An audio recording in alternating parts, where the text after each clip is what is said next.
Hello and welcome to Scholars Hub at Home. I am Carrie Williams, Associate Director of Alumni Events at York University. Thank you for joining us today. This webinar is part of our Scholars Hub speaker series and features timely and relevant educational lectures by academics and researchers from York.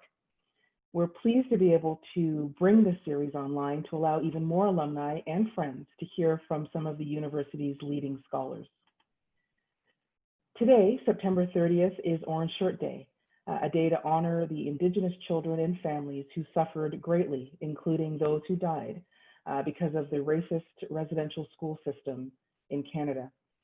Every Child Matters is the theme that runs through every Orange Shirt Day campaign, and we encourage you and all community members to reflect on the meaning and importance of this day.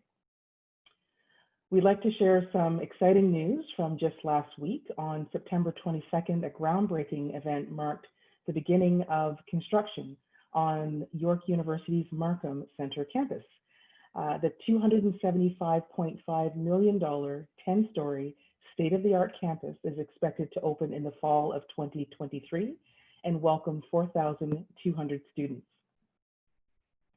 Also, last week, President Lenton and the university's senior leadership team answered questions about academic research and professional work at an all-community virtual town hall. A video recording of the town hall can be viewed at conversations.info.yorku.ca. For other university stories and updates, look for the October issue of our monthly e-newsletter, Alumni Matters, arriving in inboxes next week. Although we aren't all in the same location, we recognize many Indigenous nations have long-standing relationships with the territories upon which York University campuses are located that precede the establishment of York. York acknowledges its presence on the traditional territory of many Indigenous nations. The area known as Takronto has been caretaken by the Anishinaabe Nation, the Haudenosaunee Confederacy, and the Huron-Wendat. It is now home to many First Nation, Inuit, and Métis communities. We acknowledge the current treaty holders, the Mississaugas of the Credit First Nation. This territory is subject to the Dish with One Spoon Wampum Belt Covenant, an agreement to peaceably care and share for the Great Lakes region. Before beginning today's lecture, we always like to get to know our audience by asking you, and a poll should appear on your screen, how would you rate your understanding of today's topic? A poll, yeah, so it should pop up there, and I'll just give everybody a moment to respond.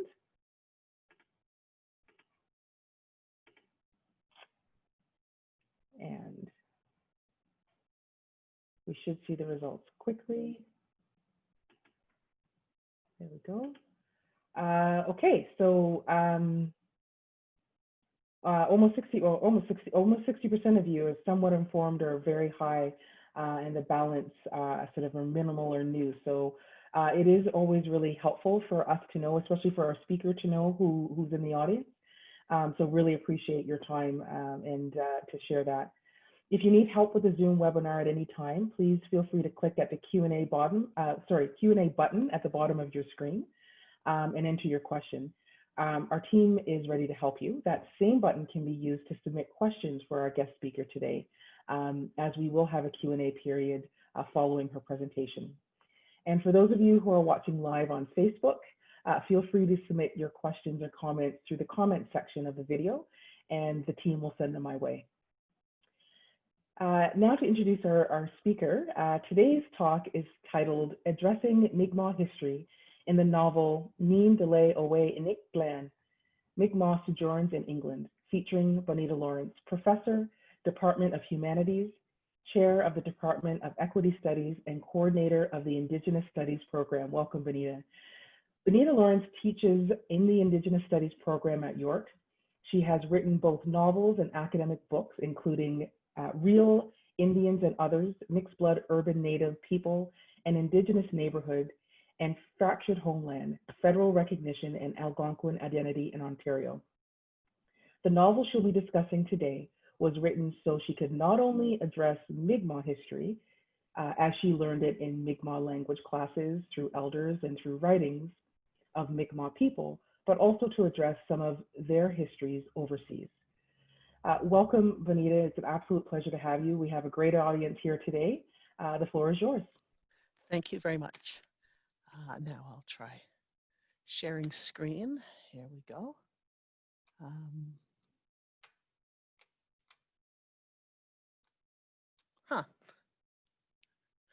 One moment, please, folks, as I try it from this way. Yeah, okay. Me dawalain, NIn Dla Owey Bonita Lawrence, Mikmaw nanin. And today I'm going to talk about my new novel, NIn Dla Owey Innklan, Mikmaw Sojourns in England.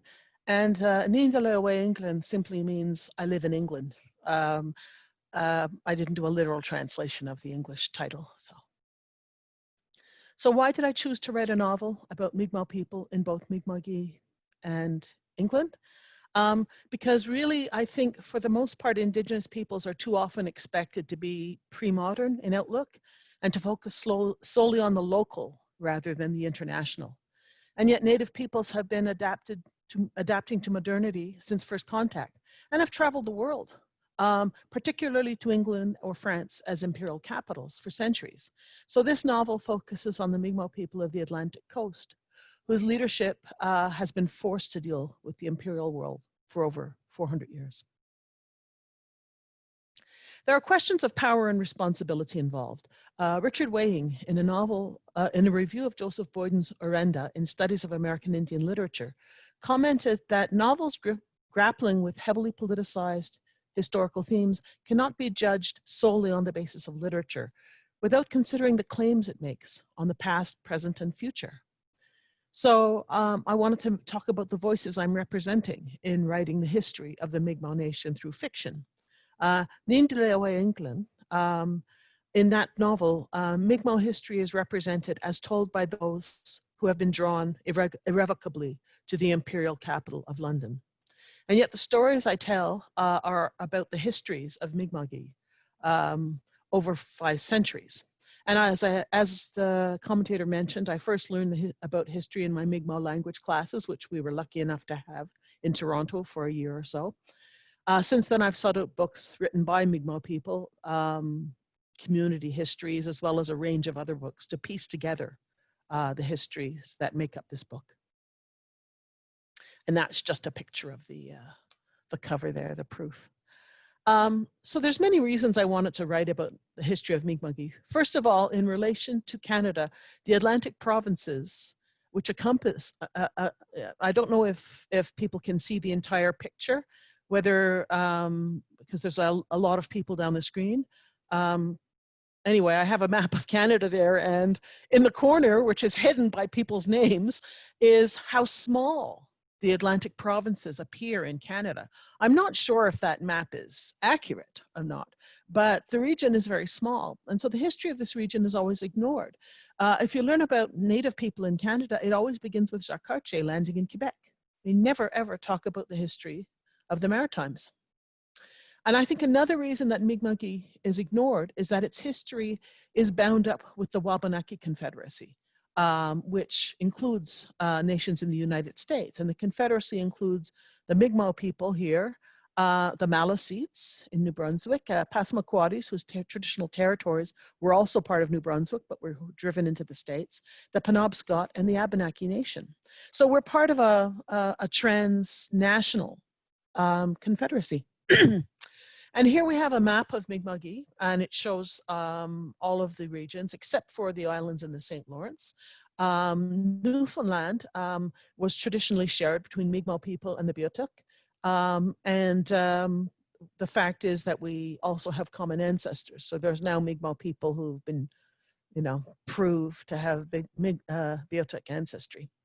The Mi'kmaq nation has been around for at least 500 years in its current form. Before that, it was a bit smaller. I can't read the writing that I wrote on the slide, so I'm sort of improvising. So that was its history. Basically, after before 500 years ago, it was a little bit more loosely organized. As it is, there's 7 regions of Mi'kma'ki and Unama'ki, which includes Tagamcook or Newfoundland, Epiquet, Prince Edward Island, which is also included with Piktuk, So it's Epiktuk is a second name. Eskikiwagik is another region, south shore of Nova Scotia. North shore is Sipenekadik. The tail end of Nova Scotia is Kespequit. Siknik, corresponding to southeastern New Brunswick, and where much of the action in the novel that I address takes place, partly because that's where my mother comes from. And Kespuk, which includes the Gaspé Peninsula, the last land. And of course, the novel traces 5 centuries of contact between the Mi'kmaq world and London, largely through kidnapping, warfare, and domination in its relationships. Sorry. So how does the story begin? A Mi'kmaq student named Joseph Callahan is studying history at the University of London in 1974. He decides to base his studies on the history of Mi'kmaq people and other native people in England for the past 500 years. Now, the history is told in vignette, or really stories, actually solid chapters, usually 2 or 3 chapters per story. The first addresses how 3 Mi'kmaq men are kidnapped by John Cabot in 1497 after traveling to Taumcook, or Newfoundland, to visit relatives. And we learn about their experiences from Wyn, or Henry Bear, as he begins to call himself once he's living in London. He's the 16-year-old boy who is the youngest of the 3 kidnapped. And the next chapter describes London between 1497 and 1500. As Henry Bear learns about England, ultimately studies navigation and begins to travel. He ends up in the Indian Ocean trade, but the book doesn't go further in that direction. The novel then shifts to 1611, and the main character is Henry Bear's granddaughter, Mimigus Bear. Her grandfather married an Englishman and built an inn in Deptford outside London.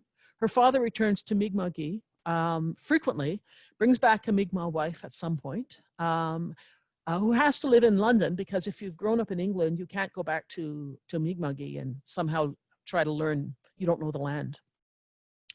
She marries Patrick O'Callaghan, a survivor of colonization in Ireland. The way that Callahan was spelled in those days was quite different. In the years just before her birth and during her lifetime, England established all of the 13 colonies on the eastern seaboard. And this second story represents a real turning point for Mi'kmaq people, because it's clear that as time goes by, Britain will want to establish a northern colony, this time on the Mi'kmaq homeland. And because of this, Mimigus Bear, who loves England, she survives the Great Plague of 1665, the Fire of London in 1666, although her parents and her partner don't. Ultimately, she realizes that war is imminent between England and Mi'kmaq, and she must choose her loyalties. And so she decides to return in her old age to a homeland she's not seen since she's a child. And I don't think people really get a sense of the importance of what the 13 colonies meant for this region, right? It was inexorable as colonies were established. And I'll read from the novel, although it's hard to read because, as I say, apparently there's a lot of people's names on the right-hand side of the screen, and it's blocking my writing. But it says roughly, the war began over English slaving and it did not go well. The war will continue, however. Things have changed very fast since the establishment of 5 small colonies in my father's day. Between 1620, when the growing colony of religious refugees were so shocked to be hailed, "Hello, Englishmen," by the Sachem Samoset, who had learned English from the fishermen on Monhegan Island. And 1638, just 18 years later, another 8 colonies were established. In my father's day, there were only about 200 Englishmen in all of Great Turtle Island. Now the merchants estimate about 200,000 people just along the coast, immediately to the south of us. We take up the story with Mimigus Bear's grandson, Sosep, or Joseph Callahan, as he's called now, in Mi'kmaq. He's fought in wars against the English his entire life. And for those of you who might have looked at it, they always talk about this war and that war and this war, all about 5 years apart. It ends up being almost a century of solid warfare. So he's been fighting against the English all his life. Nevertheless, as he approaches his 40s, he realized that the English are encroaching on all sides, by sea, with warships, and north from Massachusetts, bringing settlers in, and they cannot win. After the 1726 peace treaty, he finds he cannot submit to English domination after a lifetime at war. In acts of sabotage, he's captured and brought to London. And this was the heyday of colonized peoples being brought to London as servants and playthings of the wealthy. Black people and Native people were enslaved in this era. Escaping from slavery with an Abenaki woman, they take refuge in the slums of St. Giles. This man is the ancestor of the student, Joseph Callahan, but we do not pursue that lineage further in the book. Meanwhile, after the final treaty of 1760, we take up the story in Mi'kmaq with Meli Sakakawet, a Mi'kmaq woman whose family endures starvation, 2 scalping proclamations offered for Mi'kmaq scalps, and disease. Whole families vanish to bounty hunters. They're offered 50 pounds initially for Mi'kmaq scalps, and then it goes down to 10 pounds. But 50 pounds, at that point, people made about 2 or 3 pounds a year. So you can imagine, basically, Gorham's Rangers, a whole troop of bounty hunters came in from Massachusetts to hunt for Mi'kmaq scalps. Whole families vanish. Starvation and disease carry off many more. So this woman loses her entire extended family except for one sister. Nearly dead from starvation, they travel to a tiny settlement near Digby, Nova Scotia, where Black men who fought for Britain were living in a community, denied the land that Britain had promised them as a reward for fighting for them. They're taken in by the men who feed them and help them. So Mali he ultimately marries one of the men who saved her from starvation. They move south to Mashpee, Massachusetts, where Black and Native people are thriving. As hunger and disease continue to ravage Mi'kmaq people, we take up the story in 1806 with Sakej, Sikakwet, the son of Mali, who ships out on a whaler out of New England, where Paul Cuffey, the Black and Wampanoag owner of a whaling fleet, and he's a real historical figure, like most of the people I talk about, he hires mainly Black and Native men. Sakej completes 2 whaling voyages until his ship is boarded by a British ship and he's impressed into the Royal Navy to fight in the Napoleonic Wars. Discharged in London in 1815 after years of hard warfare, he encounters many more Mi'kmaq survivors, and he becomes radicalized through a relationship with his lover, a Bengali Muslim man who was also impressed into the Napoleonic War. And we see the post-World War of London, its poverty, and the radical movements taking place in resistance. It's been documented that the struggles of the English working class to improve their lives did include some of the colonized peoples who fought in Britain's wars and were not sent home afterwards. And we continue to see other Native peoples coming to London to petition for treaties and to protect their lands as colonization moves west in Canada. Now, the Sikakwet family line continues with Margaret Adequin, the granddaughter of Mali Sikakwet, who now lives in Shediac, New Brunswick, where my mother lives, after her uncle Sakej returned there after the Napoleonic Wars with his partner and adopted her. We first see her as an elder teaching her granddaughter, Marie Sanapas. Now, the Shediac Reserve is broken up by the Canadian government. This happened in 1895. So they moved to another community nearby, Kuchibugduak. Now, I have to mention that this is a fictional community. It's set into a setting of real New Brunswick First Nations, but I felt it best to fictionalize it. With World War I, Marie enlists as a nurse. The horrors of the war nearly unhinge her, and she becomes an opium addict. At the end of the war, a young woman who nursed with her takes her back to East London, where she weans her off opium, and they become lovers. And they live in London throughout the tumultuous post-war years and the general strike of 1926, before they both return to Marie's community. So then we see Kuchibugduak during the years when people are no longer starving, but struggling to ensure that their language survives, hiring Mi'kmaq teachers to teach their children. But gradually, as people are prevented from hunting and fishing by game laws that are enforced by settlers constantly calling game wardens, they're gradually being driven off the land. So as the section ends, Shubenacadie Residential School is being opened in 1926, and the community begins a struggle to protect their children. And at that point, it begins the relocation era where many of the communities, small communities near towns where they survived through trade, were broken up. And a lot of people were moved to very large reserves in Nova Scotia, where they can't find a livelihood. And that proceeded throughout World War II. The final section of the novel returned to the 1970s, to the squatting scene in East London, where our student, Joseph Callahan, and another young mixed blood squatter, Evelyn Archambault, lives. We see their struggles, him to complete his dissertation on Mi'kmaq history, and Evelyn as she moves from place to place and encounters significant difficulties. In 1979, she gets caught up in the Thai heroin epidemic that swept through London in the late 1970s, and ultimately manages, with her family's help, to return to Toronto and straighten out. In 1980, Joseph finishes his work and returns to New Brunswick, to Kujibugwak First Nation.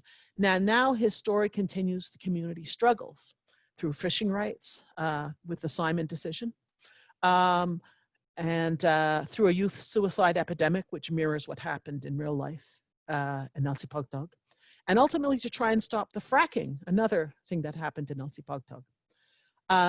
He's visited by Evelyn Archambault, who's now an addictions counselor, and she works there for a time. And in the final, the epilogue, Callahan returns to London in 2015 with Evelyn on a speaking tour to raise money for the fracking protest. And they spend a short time there, meeting old friends 35 years later. I don't know how I'm doing for time, but I'm now looking at what the novel seeks to accomplish. I wanted, first of all, to address the reality that Native peoples have always had both local and larger governments. And when people are called hunter-gatherers, that's not often understood. But generally, people live in small family groups in winter because the land cannot sustain hunting a large group. You know, you're having to hunt on snowshoes for animals. There's a larger band structure in spring, which is when people all get together to all of the extended families and do you know, either wild goose hunting, fishing, when the fishing come in, all of that. Then in late summer, they gather at the national level. So Native peoples would not have survived if they had stayed local, as people always talk about, and disconnected from another. It's a function of a nation's courage and structure that they survived. And we see that within communities. Indigenous peoples live their lives locally, connected to place. But on a larger scale, we see the global events affecting Indigenous nations as a whole, and how their leaders function. In Mi'kma'ki, this began in 1610, when both France and England were encroaching on Mi'kma'ki. And rather than be colonized by France, Grand Chief Membertou signed a concordat with Rome, which made France its ally rather than its colonizer. And although France claimed the contrary to other Europeans, the reality is they never colonized Acadia the way that they did in France, in Quebec. It then shows English encroachment pressing in, forcing nearly a century of warfare off and on with France as an ally. Warfare that ended in a harsh colonial subjugation, where the effects of starvation, disease, bounty hunting for scalps carried off 95% of the Mi'kmaq people. As disease and hunger continued to affect Mi'kmaq people, individuals continued to leave as whalers, sailors, or petitioning to London for lost lands. Serving in most of England's wars, including both world wars, Mi'kmaq people continue to be intensely local peoples on the one hand, completely modern in the face of forced colonial change, but also struggling to retain traditional values, despite Canada's continued depredations since 1867. I hope I haven't run over the time. Thank you. No, you were great. And just so you know, the audience could see your full slides. Oh, that's good. Even yeah, yeah. I couldn't, but yeah, that's okay. I ad-libbed. That's no, good. that was great. We could see the full slides, and thank you so much for that, Bonita. It's just a piece of history that, of course, is not well known or even understood. And the novel sounds just riveting. So thank you so much for that. I'm very proud of it. Yes. Share that cover. That's right. So we now have time for our audience to ask any questions they may have for Bonita, and we do have some. If you're watching us on Zoom, please use the Q&A function at the bottom of your screen to ask the questions. The team will send them my way. And if you're on Facebook, just submit your questions using the comment box for the video. So one of our first questions here, let me just pull up so I can see it properly. It's from an audience member named Bendel. Question is, why was there a bounty on Mi'kmaq heads? How did the British transition from enslaving Mi'kmaq to killing them off? Well, Mi'kmaq people were mostly enslaved in London. If they were captured, if they figured that somebody wanted them, often very young people, same as Africans, were basically brought to London to be the playthings of the elites. In the case of this individual, he happened to be the perfect pair for a Somali man, so he was well wanted for a certain wealthy Englishman. But the Scalping Proclamations were a way of dealing with the fact that there were so many Native peoples The English wanted the land. There were actually four. The British out of Massachusetts came two scalping proclamations. I can't remember now, 16 in the 1690s and in the early 1700s. And then after the peace treaty, the governor of Nova Scotia put in two scalping proclamations, and the first one for £50 for Mi'kmaq scalps resulted in terrible slaughter. You know, as I say, Gorham's Rangers came in from Massachusetts and just slaughtered people. The second time, the second scalping proclamation reduced it to £10 per head, which was good, but also for £25 for any Mi'kmaq woman or child captured alive, which I think was also the fact that people were being shipped to Barbados to work as slaves, you know, and there was, generally speaking, less women on most plantations than men, and that, you know, there was a need for that. So that's why it was really an act of warfare, an act to try and destroy a nation so that they could claim the land more easily. Okay, thank you for that. We have another comment from the audience, just a genuine thank you for writing this novel. So I'll share that. So a question, let me just go through this here. A question from a person named Danielle. Danielle says, I am a descendant of the marriage of Member Two's daughters with Frenchmen around 1610. What can you tell us about Member Two's life and age at that time, the time of your novel? Yeah, Member Two was reported to be, you know, I think around 100 years old when the treaty was signed, something like that. I don't have his life story right at my fingertips right now. I think I was a little bit closer to the whole history of Member Two while I was, you know, buried in the writing of it, because you have to focus in all directions. But I do remember that Member Two talked about, because I think Jacques Cartier actually briefly landed in the Maritimes and then went to Quebec and mentioned meeting him, and that would be in the 1500s, right? Early 1500s, when he was very young, and then signed the Concordat. So I think that, yeah, he was very, very old when that happened.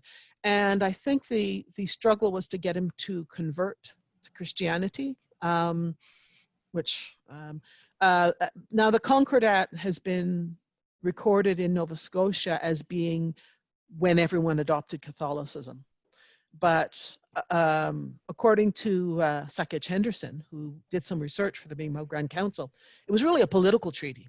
It was to stop, because otherwise France could have colonized the Maritimes the way they, Acadia as they called it, the way they colonized Quebec, which is they moved in governors, they divided up the land, they brought in peasants to work them. They never did that in Acadia. Basically, that was because of the Concordat. Apparently, the terms of it were that people could choose to adopt the Christian Manitous if they wanted to, or they could not. It was their choice, you know. Of course, it didn't work out that way in practice.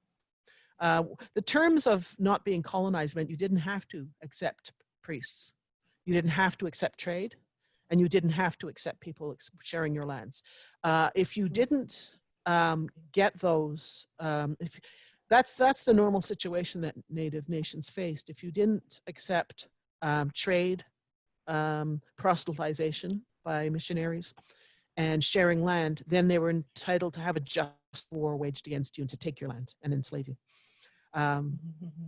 You know, as happened frequently in South America, for example, with Spanish. But that's one of the reasons why the Concordat was there. It wasn't just that, oh, he wanted the whole nation to convert to Catholicism. It was really about signing a treaty to stop that way France could be an ally and not a colonizer. Because technically, Mi'kmaq became a republic of Rome, right? It became a, if you like, a colony of Rome, same as all the other European nations at the time. They were all still under the Pope, the Catholic nations. So France Spain, all of the other Catholic nations were technically allies of Mi'kmaq. That ended in 1624 with the Treaty of Westphalia, right? But France still pretended to Mi'kmaq people that they were just allies. They only did things with, it was only when they began building Louisbourg that people began to realize that they were behaving independently of their Mi'kmaq wishes. But by then, you're at war with Britain, you need allies. Right. Sorry if I don't have much about your family. It's amazing to be descended from Mi'kmaq, from Membertou. Yeah. No, that's great. Well, it's another great sort of helpful chunk of history you've just shared with us in trying to get to that answer. So that's great. Another question, in one of your slides, the slide that was titled, it had the map that said the 7 regions of Mi'kmaq. Yeah. In the top corner, it actually had a word written, Micmac. And I was wondering if you could talk to us about the significance of what that is, what the meaning of what Micmac, M-I-C-M-A-C, is. Wow, I put that on the top of the slide. When I was growing up, it was called, it was Micmac. That was the word, I think there's a mall named Micmac. There's a, exactly. a rotary named Micmac. Micmac Maliseet News. I mean, you know, Mi'kmaq, and I had a lot of trouble in the book because for the novel starting in the 1970s, which is when this student was there, and the reason I set it in the 70s is because I went to England and lived there in the 70s for a little while, so I knew London, and so it had to be in the 70s, and then Micmac. So for the editors, I had to clarify, it's Micmac in certain parts of the book and it's Mi'kmaq in other parts, right? But yeah, so Micmac is the old way, and I think that was on the slide and I never picked up on that, you know, and I put it there. No, that's okay. That was just we were just curious about that. Another question from the audience, if you may. What was the process like of researching the history of this story as far as accurate historical material? Are there any good sources that you would recommend to help people understand the reality of the history of the Mi'kmaq and colonizers? Well, I think probably some people will already recognize that some chunks of the book were taken from Daniel Paul's We Were Not the Savages, right? Which talks about the history of Mi'kmaq after colonization.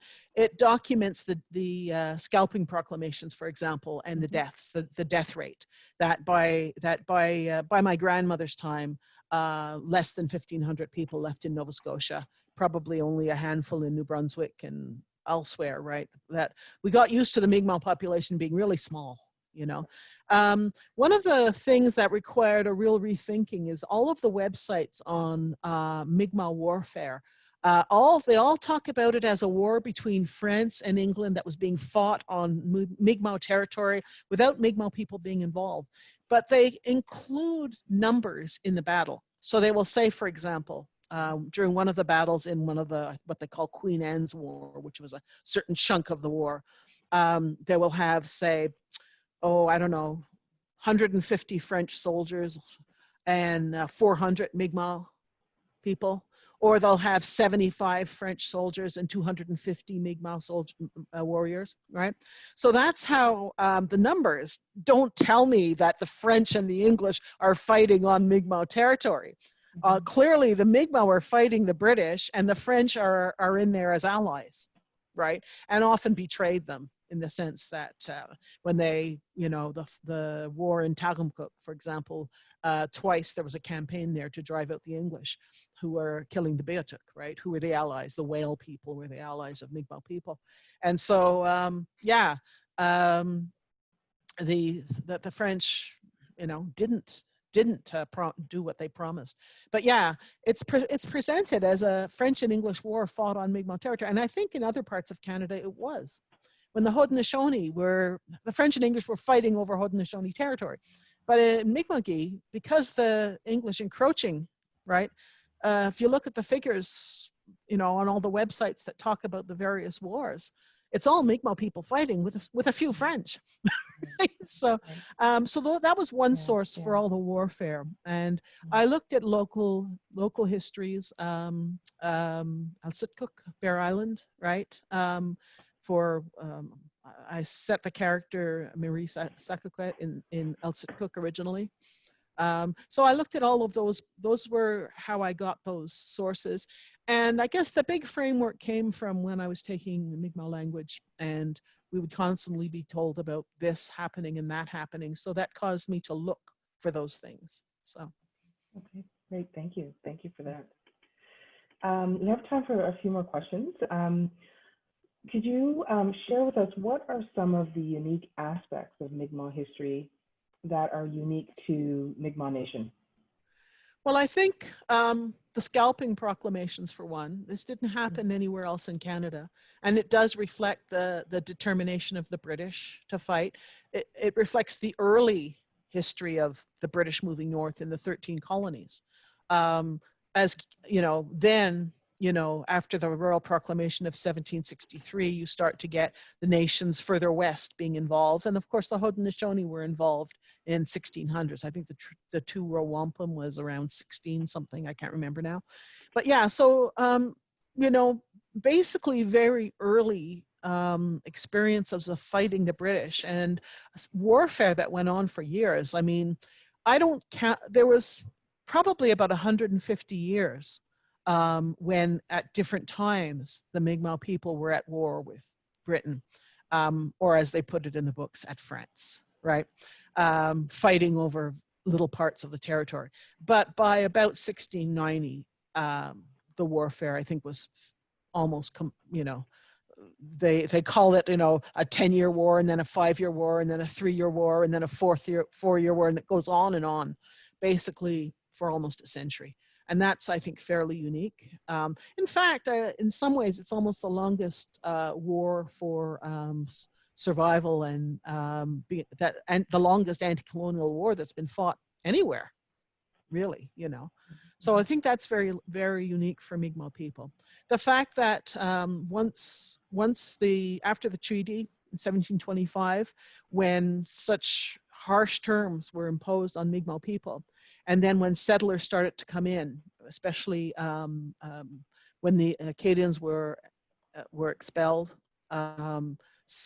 loyalists, well, then they were just British from Massachusetts, started to come in. Then after the American Revolution, loyalists came in. That's when black settlers came in and could not get land because the British promised but did not do it. And I portray them as more or less allies of Native people, you know. And so the land kept getting encroached. And at that point, Catholicism became the default.